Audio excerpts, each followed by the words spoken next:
Então, no item 4, nós vamos abordar o tema construção do destino, em que André Luiz diz que as células sofrem profundas transformações. Por quê?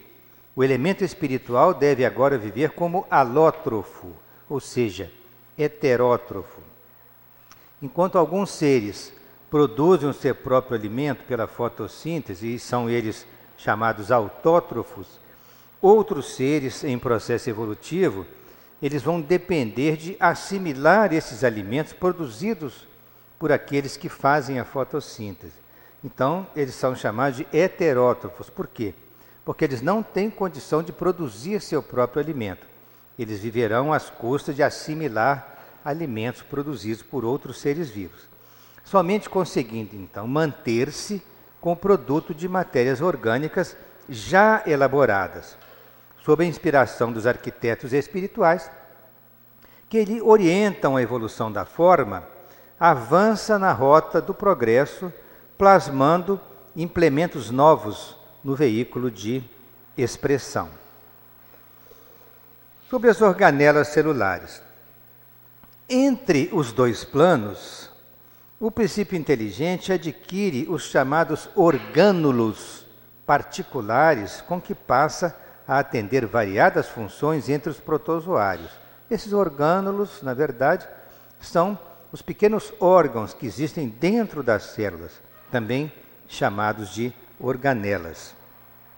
Como sejam os vacúolos pulsáteis para a sustentação do equilíbrio osmótico e os vacúolos digestivos para o equilíbrio da nutrição. E destes vacúolos nós temos exemplo nas amebas, né, que são protozoários, e no seu interior nós vemos esses tipos de vacúolo, como na figura mostrada à esquerda, um tipo de vacúolo alimentar, outro chamado vacúolo contrátil, que é para eliminar substâncias que necessitam ser excretadas da célula. Nós temos aqui, olha, em figura mostrando em ponto maior, esses vacúolos que se contraem para eliminar substâncias que são indesejáveis ao metabolismo das células, e outros vacúolos que acumulam substâncias nutritivas necessárias à manutenção da vida celular. Conforme já tivemos a oportunidade de mostrar, a célula é um órgão infinitamente complexo, embora muito pequeno, mas pode se assemelhar a um micro-órgão, porque ele possui funções variadas e tem dentro dele pequenos órgãos capazes de desenvolver inúmeras funções, conforme nós vemos nessa figura, sem precisarmos de nomear cada um deles, a complexidade e a diversidade dessas estruturas celulares.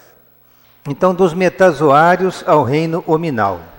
Nos metazoários, que são animais pluricelulares, animais constituídos por múltiplas células, conquista o princípio inteligente um carro fisiológico estruturado com aparelhos e sistemas, que são órgãos, tecidos e células, passando por longas e porfiadas metamorfoses, e atinge o reino nominal, em que os gametas se erigem, especializados e seguros, no aparelho da reprodução, com recursos característicos, recursos próprios para o homem e a mulher, no imo, no interior do centro genésico, entre os aparelhos de metabolismo e os sistemas de relação, nos diz André Luiz.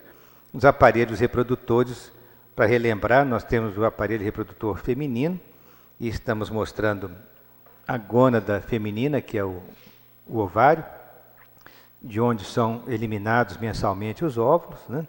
E no aparelho reprodutor masculino, a gônada, que é o testículo produtor dos espermatozoides. E aqui nos centros vitais do perispírito, o centro genésico tem a localização relacionada com os aparelhos reprodutores, o feminino e o masculino. Falando de fecundação, espírito e mitoses, é importante lembrar o que André Luiz já falou, né, em obra anterior, no caso Missionários da Luz, dizendo que é o seguinte, que no ato da fecundação reúnem-se os pronúcleos masculino e feminino, mesclando as unidades cromossômicas paternas e maternas, a fim de que o organismo, obedecendo à repetição na lei da hereditariedade, se desenvolva dentro dos caracteres genéticos de que descende. Essa questão da fusão dos pronúcleos masculino e feminino seria na fecundação, na união dos gametas, em que nós temos ali os cromossomas paternos e maternos se mesclando, trazendo o material genético de cada um deles.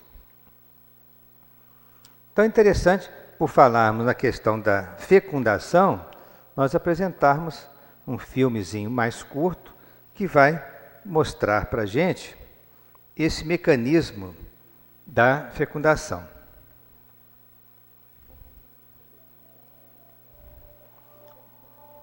Mostrando o ovário, e do ovário sai um óvulo, que é o gameta feminino. De imediato, esse óvulo é captado pela trompa, penetra na trompa, pelas fímbrias da trompa, e ele vai se deslocando no terço lateral da trompa, onde se encontra aí com os espermatozoides. Ele é cercado pelos gametas masculinos e cada um deles quer penetrar, mas apenas um realizará o processo da fecundação, apenas um será aceito pelo gameta feminino, no caso aquele ali mostrando a penetração dele, e ele então se transforma num pronúcleo masculino que vai se fundir com o pronúcleo feminino, e aí então temos agora o ovo ou zigoto que começa a dividir-se em 2, depois progressivamente em 4, 8, 16 em progressão geométrica, formando a mórula, que continua pela trompa em direção ao útero, e por volta do 5º dia, ele já é uma estrutura mais bem definida, chamada blastocisto, e se implanta na parede uterina no processo da nidação, dando então origem a todo o processo da embriogênese e formação do corpo fetal e da criança.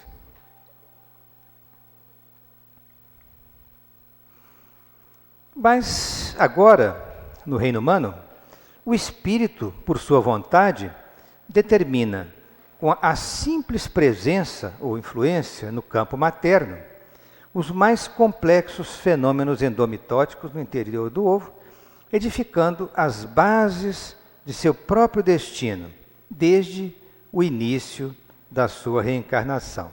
Então, os mais complexos fenômenos endomitóticos no ovo quer dizer que dali para diante a presença do espírito encarnado, o pensamento do espírito em nível de automatismo, pode influenciar naquelas múltiplas mitoses que ocorrerão na formação do corpo físico, para que esse corpo também seja adequado às suas necessidades, dentro dos limites que a lei da hereditariedade vai lhe conferir.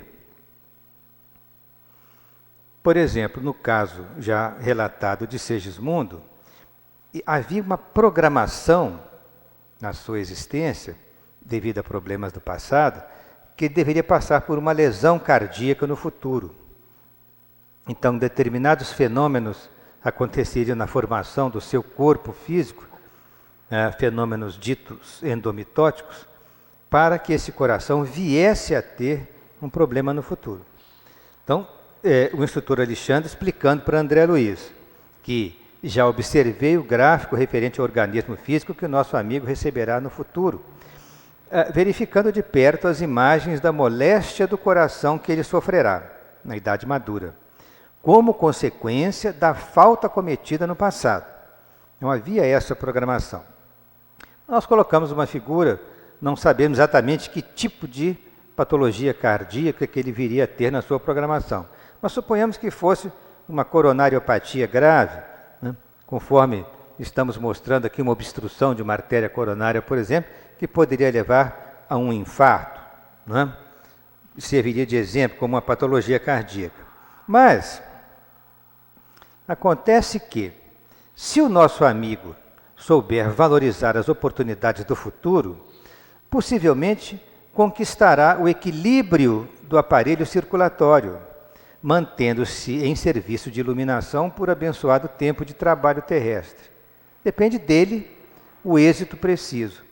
Então, como diz o apóstolo Pedro, o amor cobre a multidão dos nossos pecados, dos nossos erros.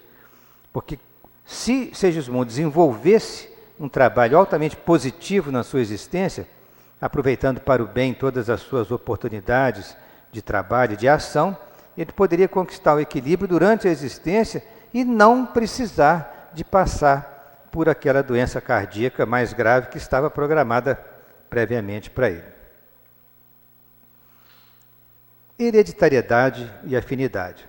Nas épocas remotas, os semeadores divinos guiavam a elaboração das formas, traçando diretrizes ao mundo celular, em favor do princípio inteligente. Então, conduzido ante a sociedade espiritual como uma criança irresponsável perante a sociedade humana. Por quê?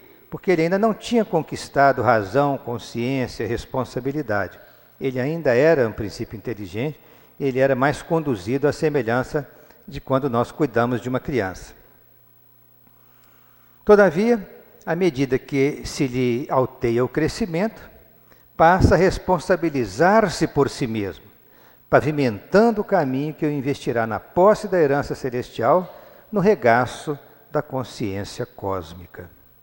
Então, podemos dizer, repetindo André Luiz, que a nossa evolução nos conduz na direção da herança celestial. É como se nós vamos galgando degraus e degraus no progresso espiritual, até atingirmos planos onde reina a felicidade e o amor perfeitos na comunhão com outros espíritos muito elevados.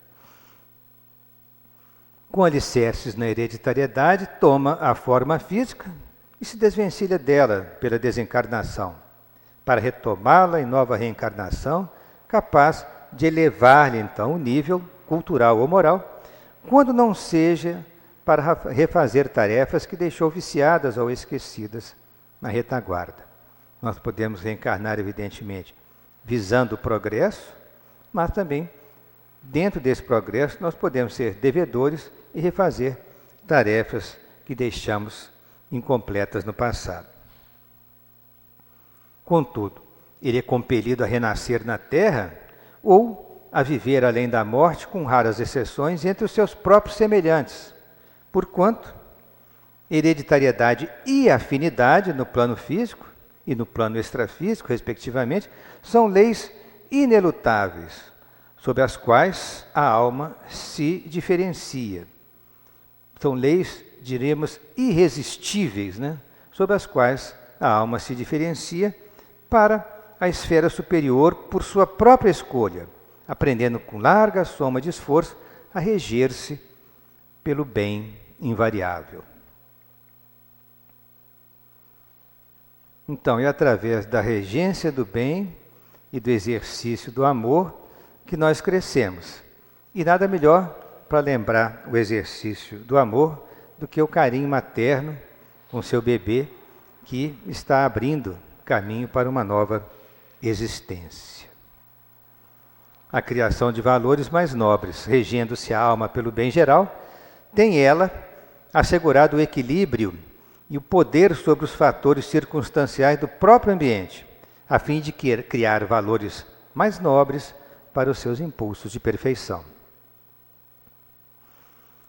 Recordando já os ensinamentos da geometria que André Luiz falou no início do capítulo, chegada a essa eminência, quer dizer, a essa condição humana no processo evolutivo, porque passamos por bilhões de anos de evolução, a criatura submete-se à lei da hereditariedade, com o direito de alterar-lhe as disposições fundamentais até um ponto não distante do limite justo, segundo o merecimento de que disponha.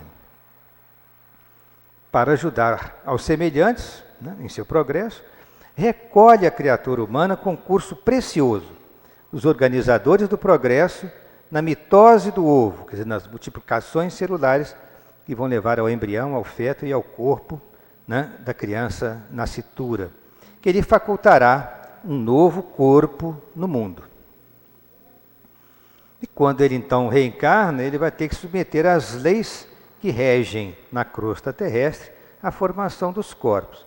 Então, o instrutor Calderaro, no livro No Mundo Maior, na página 55, lembra, com sabedoria, que em renascendo entre as formas perecíveis, o nosso corpo sutil, quer dizer, o nosso perispírito, submete-se no plano da crosta às leis de recapitulação, hereditariedade e desenvolvimento fisiológico, em conformidade com o mérito ou demérito que trazemos e com a missão ou o aprendizado necessários. Então, submeter-se à lei da hereditariedade é uma condição do espírito para que haja a possibilidade de se formar um novo corpo físico em seu benefício em cada reencarnação. Recordando que as mitoses do ovo certamente vão gerar, dentro de 9 meses, no processo reencarnatório, o corpo de aquele que o espírito tem necessidade para o seu progresso, para galgar os degraus da evolução. E agora ele começa a falar de um aspecto interessante, que é de cromossomas e agentes magnéticos.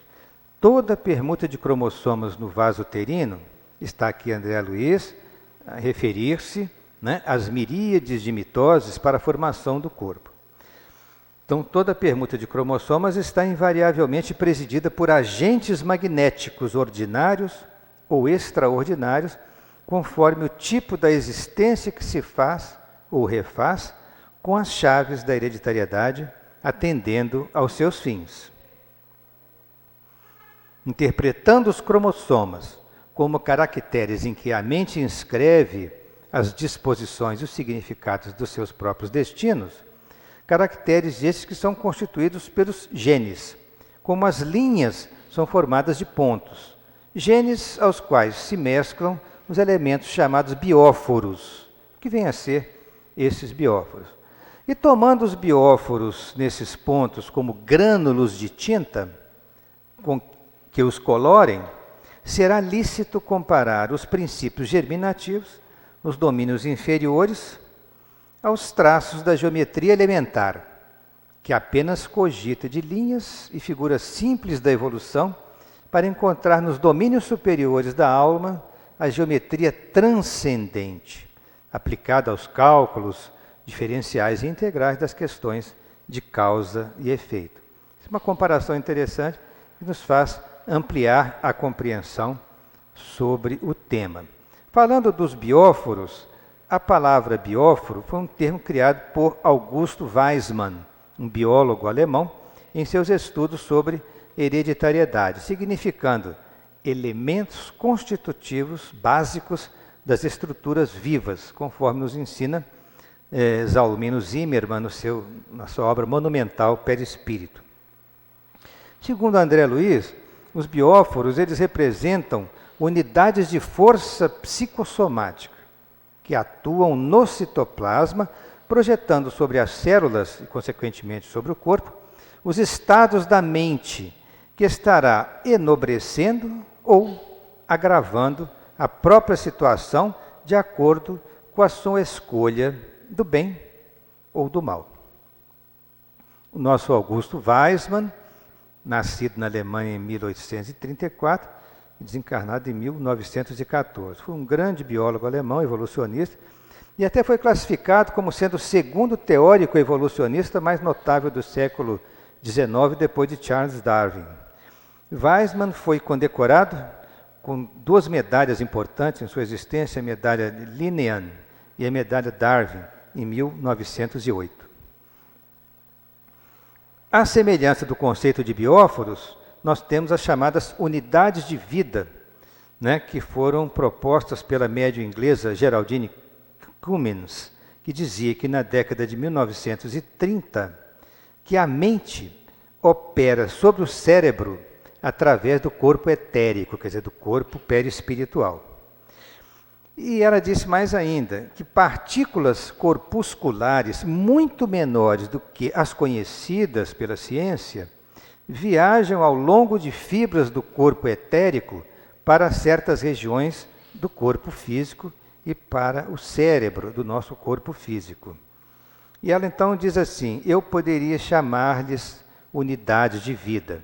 Então, nós podemos fazer um paralelismo interessante entre os bióforos, né, citados por André Luiz, né, e por Weismann, com essa colocação da Geraldine Cummins, que é uma grande média inglesa, e que deve ter tido a inspiração de informar que são partículas corpusculares muito menores que aquela que a nossa ciência física conhece, mas que se deslocam por fibras especiais do corpo espiritual, vitalizando o indivíduo. Por isso que ela chamou de unidade de vida, conforme está colocado no livro Experiências Psíquicas Além da Cortina de Ferro.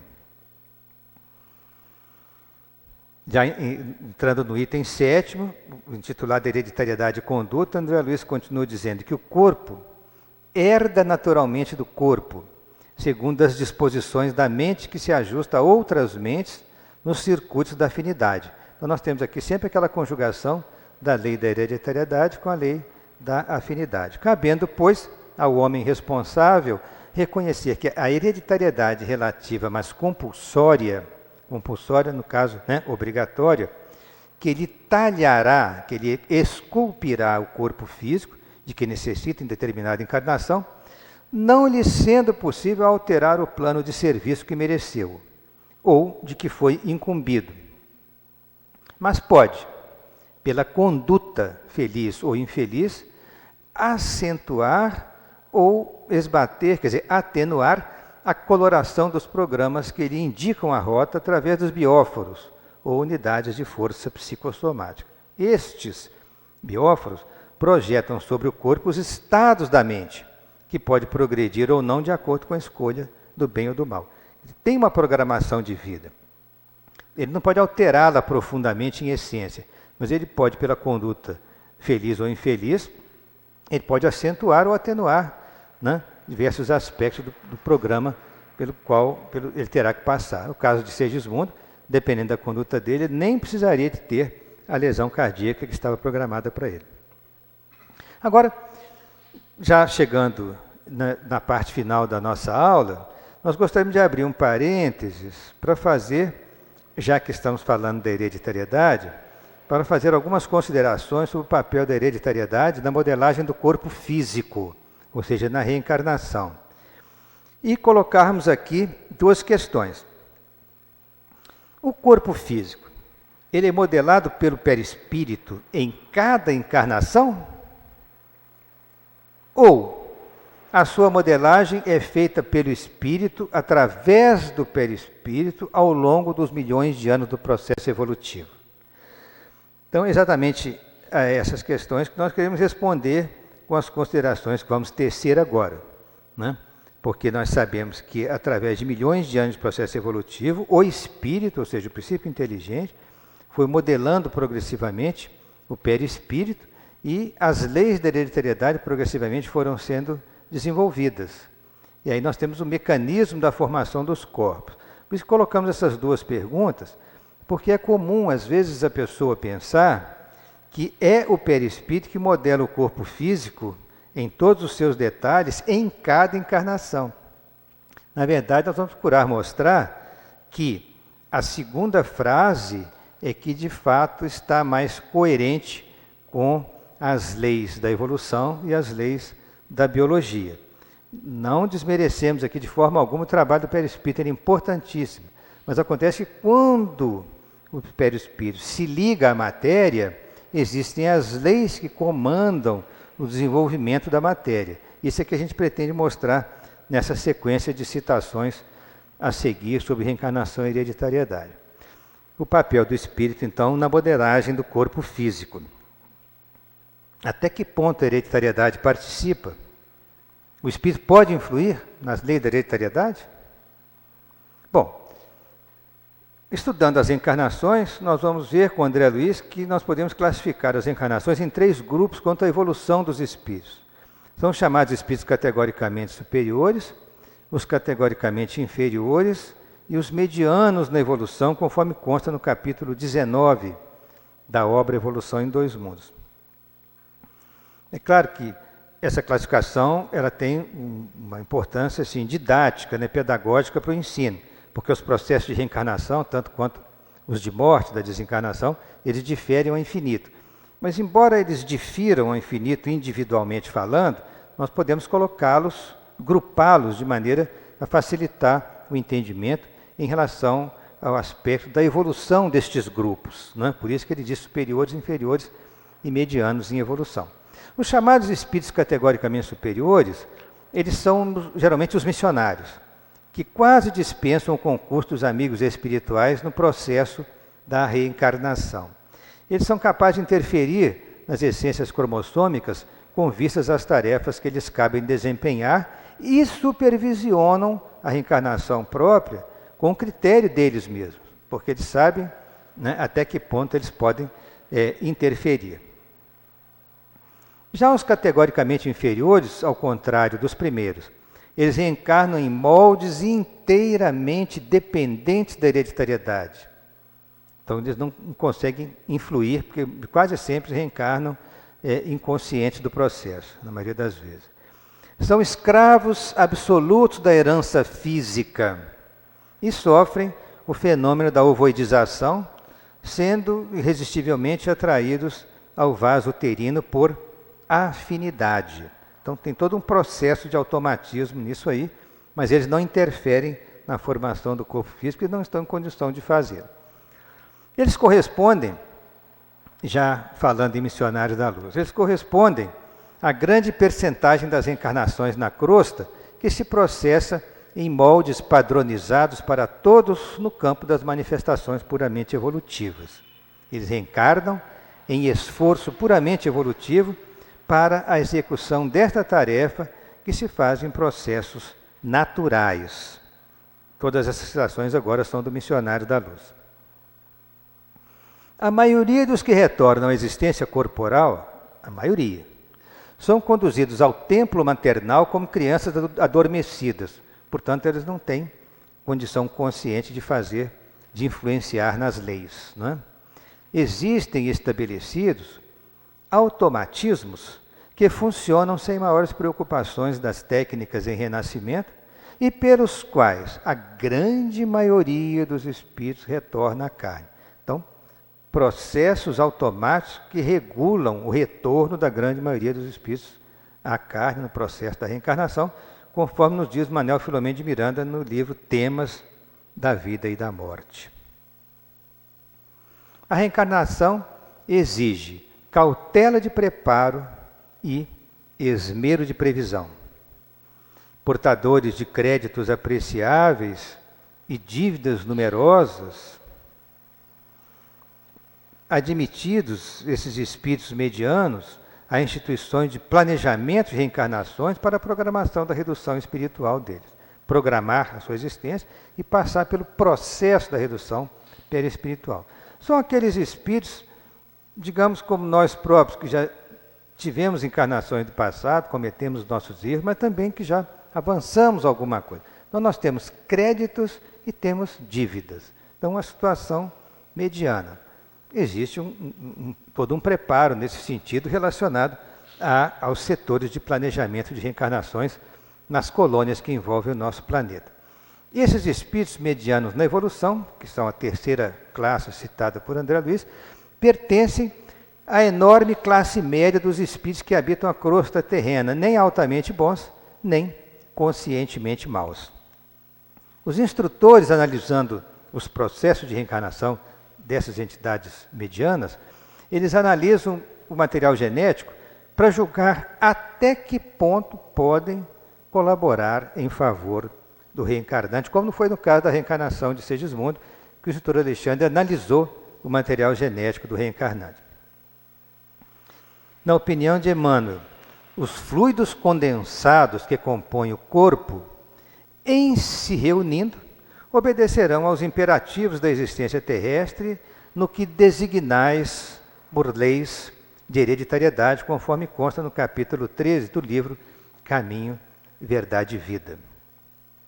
Citando novamente o caso Segismundo, né, André Luiz pergunta ao instrutor Alexandre: e a lei da hereditariedade fisiológica? Responde o instrutor: funciona com inalienável domínio sobre todos os seres em evolução, mas sofre naturalmente a influência de todos aqueles que alcançam qualidades superiores. Alexandre examinou a geografia dos genes nas estrias cromossômicas para saber até que ponto poderia colaborar com o Segismundo para a organização das propriedades hereditárias, ou seja, para a devida formação do corpo físico do reencarnante. A modelagem fetal, diz o instrutor Alexandre, e o desenvolvimento do embrião obedecem a leis físicas naturais, qual ocorre na organização de formas em outros reinos da natureza. Mas, em todos esses fenômenos, os ascendentes de cooperação espiritual coexistem com as leis de acordo com os planos de evolução ou resgate. E a lei de herança? Pergunta André Luiz. Será ilimitada? A criatura receberá a total imposição das características dos pais, enfermidades, disposições criminosas? Não, André. Estamos diante de um fenômeno físico natural. O organismo dos nascituros, em sua expressão mais densa, provém do corpo dos pais, que é aquele mecanismo da hereditariedade, né, dos cromossomas paternos e maternos. Né? O nosso irmão reencarnante, aí volta André Luiz a perguntar de outra forma, perguntando agora um outro ângulo. O nosso irmão reencarnante apresentar-se-á tal qual vivia entre nós, já que as suas instruções baseiam-se no corpo espiritual pré-existente, terá ele a mesma altura e as mesmas expressões que o caracterizavam em nossa esfera?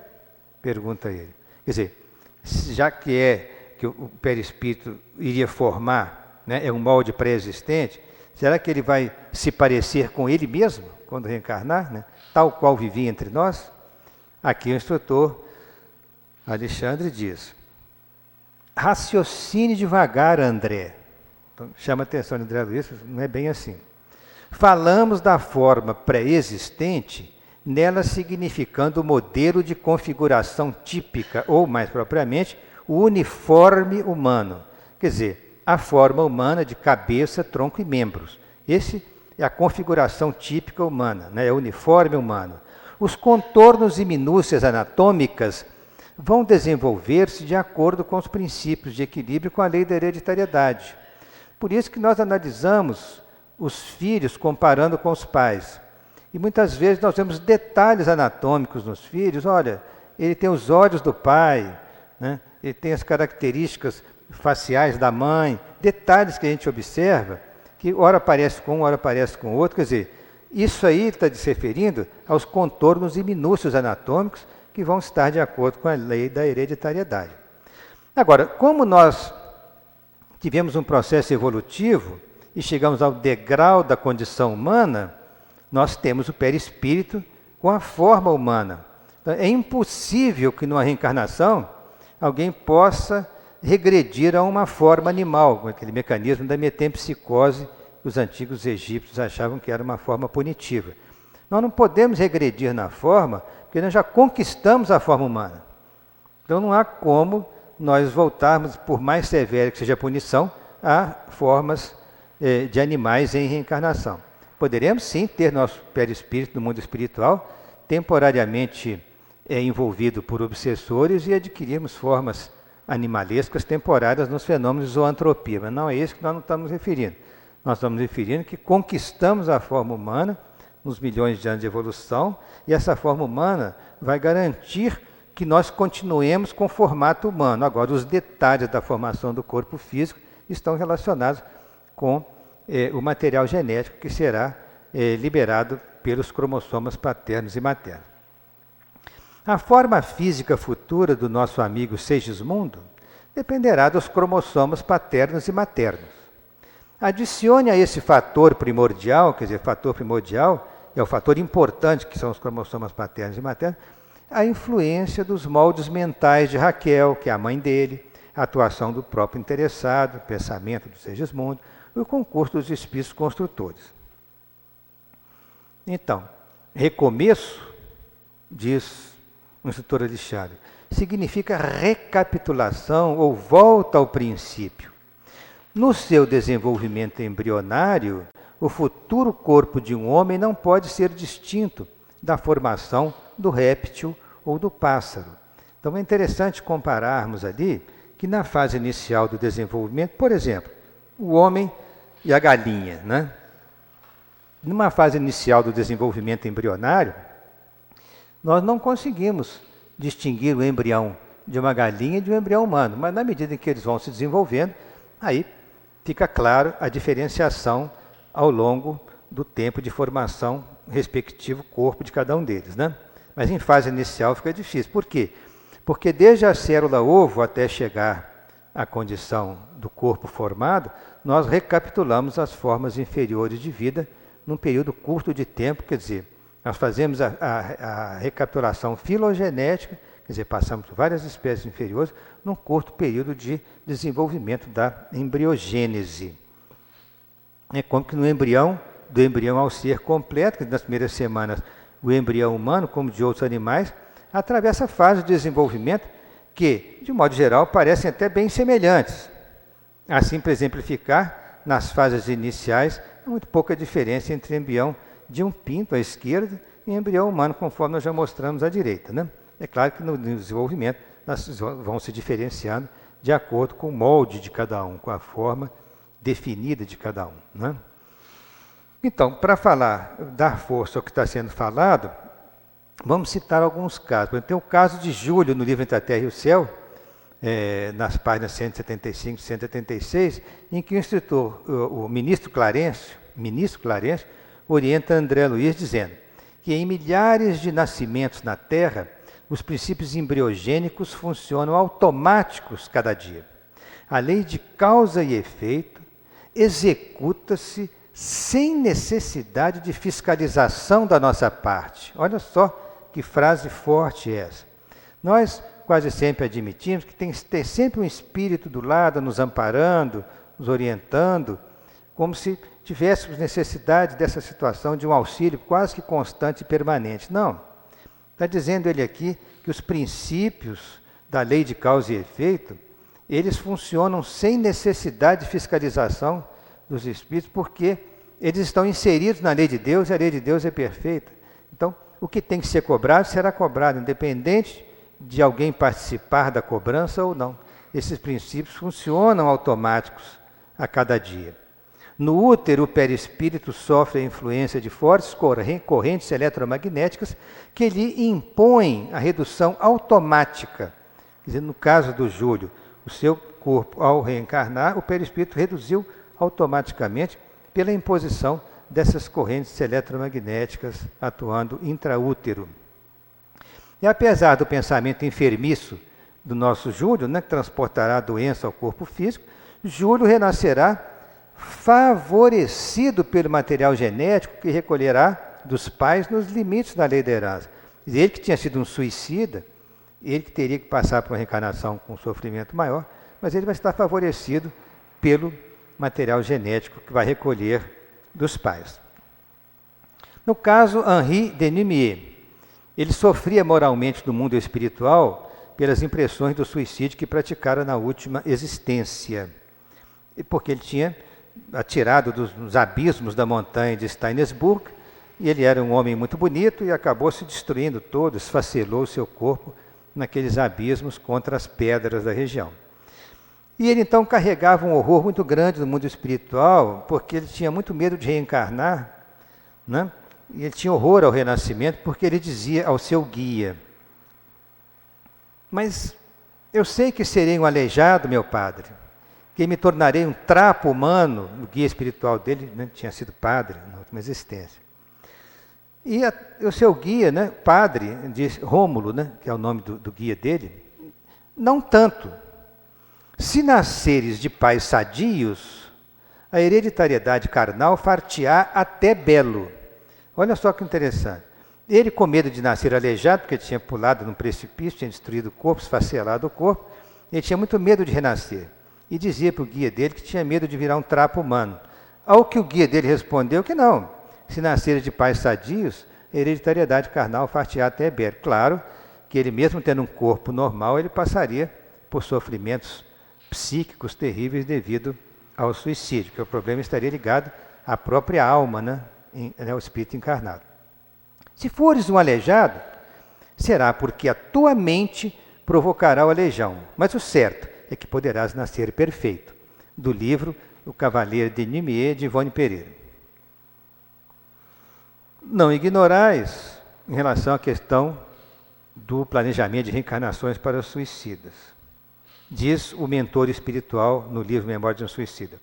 Não ignorais, meus amigos, que antes que a reencarnação de um de vós esteja definitivamente estabelecida, foi estudado não só o meio ambiente, como até o estado fisiológico dos futuros pais, isto é, sua saúde, as questões de hereditariedade física, etc, etc. Mormente, se o espírito culpado é passível de sofrer deformações físicas, doenças graves e incuráveis.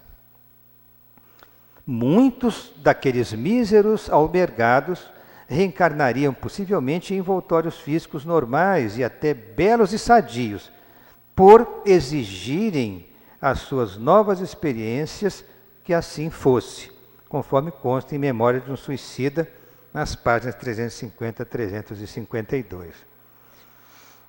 Finalmente, um caso muito interessante, chamado caso Raulinda, que está descrito por Manuel Filomeno de Miranda, sobre o automatismo da reencarnação.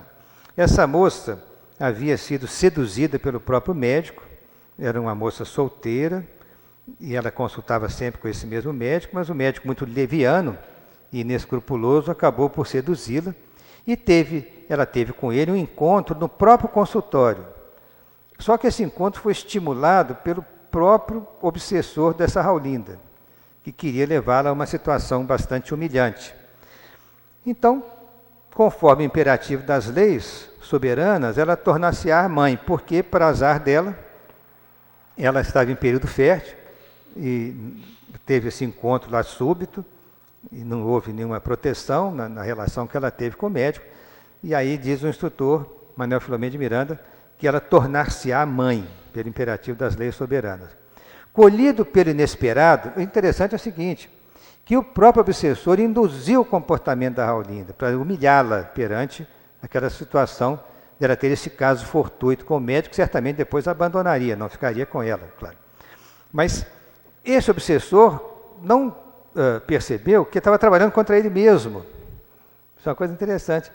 Ele queria humilhá-la, mas ele não contou com a gravidez inesperada. E olha só, colhido pelo inesperado e atraído pelo fenômeno biológico da fecundação, o seu inimigo percebe que já se encontra imanado, quer dizer, imantado ao ovo, em razão de haver se vinculado ao gameta masculino mediante o processo automático do renascimento. Então, esse obsessor, ao se aproximar para produzir aquele caso humilhante para a moça, ele se vinculou ao gameta feminino magneticamente atraído por automatismo, sem saber, e quando aconteceu a fecundação, ele se viu preso à célula ovo no processo inicial da formação do corpo e, apesar dos esforços, ele não conseguiu se desvencilhar. Tamanha potência do automatismo no caso. O inimigo quer dizer, é o obsessor, né? O desencarnado. Sentindo-se aprisionado pelo zigoto, quer dizer, pelo ovo, que dava continuidade ao fenômeno da mitose celular, esbravejava tentando mentalmente romper o vínculo magnético entre ele e o futuro corpo somático para anular a vida física. Mas ele não conseguiu. E os espíritos amigos interferiram para que ele persistisse na reencarnação, que seria bom, naturalmente, para o futuro dele, conforme está descrito claramente em Trilha da Libertação, de Manuel Filomeno de Miranda e de Valdo Franco, nas páginas de 168 a 172. Esse caso é extraordinário pela força que ele dá aos fenômenos da lei da hereditariedade e do automatismo. Então, na própria codificação, Allan Kardec pergunta na questão 207, já afirmando, né, frequentemente os pais transmitem aos filhos a parecência física. Transmitirão também alguma parecência moral? Quer dizer, era claro para Allan Kardec que a semelhança física era transmitida por via hereditária. É claro que os espíritos respondem que não vão transmitir nenhuma semelhança moral. Não, porque diferentes são as almas. O corpo deriva do corpo, dando força à hereditariedade aí. Mas o espírito, este não procede do espírito, né? Cada espírito é um. Na 17, volta a dizer que do caráter físico de suas experiências pretéritas, conserva o espírito traços nas suas existências posteriores? Porque tem pessoas que pensam assim, na encarnação passada eu fui de tal forma assim, então nesta encarnação eu posso ter uma semelhança com o que eu fui no passado. Não, isso não procede, não tem nenhuma base biológica, científica para afirmar isso. Por isso Kardec pergunta, se do caráter físico de existências pretéritas, se na existência atual esse espírito pode conservar traços da existência que ele teve no passado. É o que os espíritos dizem claramente.